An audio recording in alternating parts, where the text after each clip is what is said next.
Κινητική θεωρία αερίων. Σε ποια θερμοκρασία τα μόρια του αζότου έχουν την ίδια μέση τετραγωνική τιμή της ταχύτητας VRMS με τα μόρια οξυγόνου σε 17 βαθμούς Κελσίου. Γραμμομοριακή μάζα για το άζωτο 28 γραμμάρια ανά μολ και για το οξυγόνο 32 γραμμάρια ανά μολ από τη σχέση που δίνει τη VRMS τετραγωνική ρίζα 3 ρ επί προς μη. Έχουμε αντίστοιχα για τις δύο ταχύτητες, έχουμε εξισώσει και για το άζωτο και για το οξυγόνο.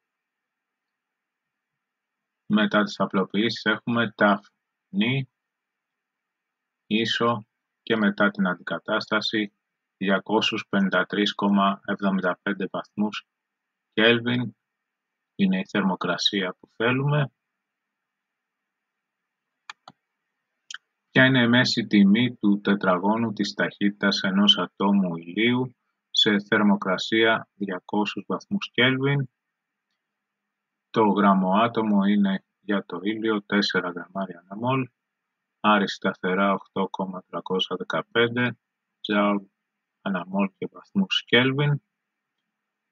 Έχουμε τις δύο σχέσεις για την κινητική ενέργεια. Το νη είναι 1, έχουμε ένα άτομο και εξισώνοντας και με αντικατάσταση το μη και το νη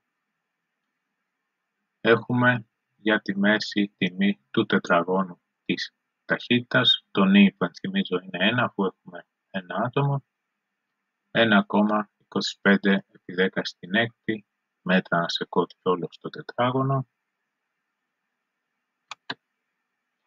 Ποια είναι η μάζα σωματίου με VRMS 0,2 μέτρα ανά σεκόντ σε θερμοκρασία 27 βαθμών Κελσίου. Πάλι από την σχέση που δίνει τη μέση τετραγωνική τιμή της ταχύτητας ίση με τετραγωνική ρίζα 3K προς μη.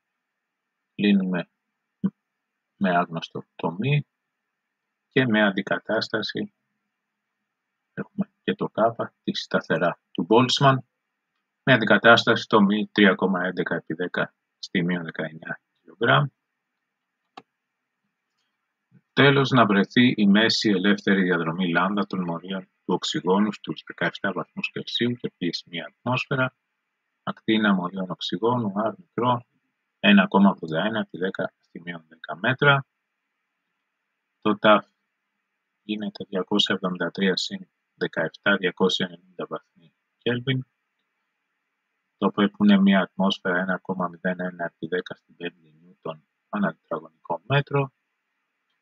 Και το κάπα η σταθερά του Boltzmann. Οπότε με αντικατάσταση στο τύπο έχουμε τη μέση ελεύθερη διαδρομή λάμδα 6,83 επί 10 στη μείον 8 μέτρα.